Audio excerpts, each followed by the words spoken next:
a quarter mile, turn right onto Logan Avenue. The thing about building that always has stood out to me so far is it's not like a factory line, it's not like a car.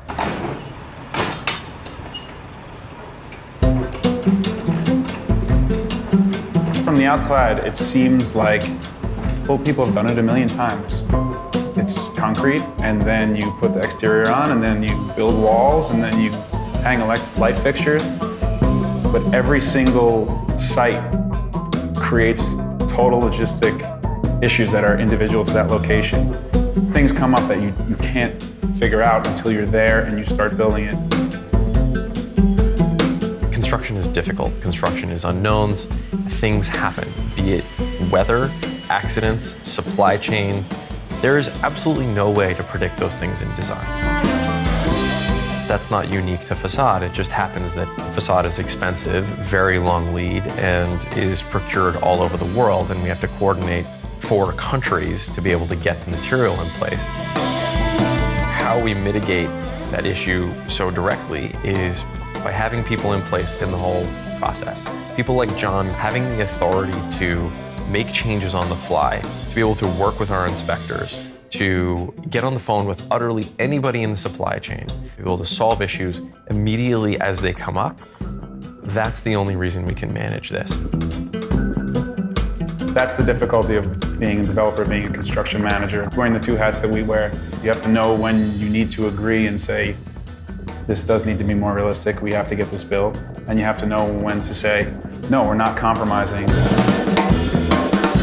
There's a tremendous amount of testing. We do a PMU, we do a performance mock-up that we test for weather and wind. A 100-year storm is basically what they're trying to simulate. The story of 57th Street's facade,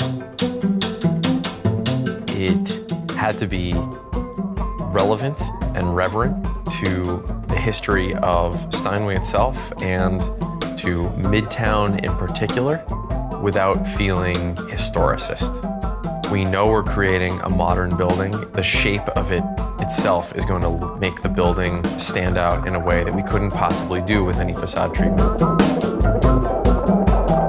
Walking up to the VMU for the first time is something we have to do really carefully.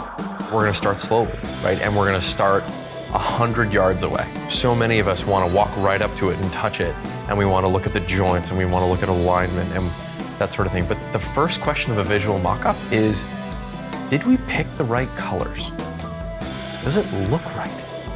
Back up further. Did we make the right decision? That process goes all the way through until your nose up to the terracotta going, is this the exact right finish? It takes a conscious effort for the whole team to go that slowly. More so than we would have thought, because the glass is so reflective that the building in some ways disappears because you're looking at the reflection of so much blue sky. You end up seeing this beautiful skeleton of the ornament suspended in the sky. It works even better than we thought it could.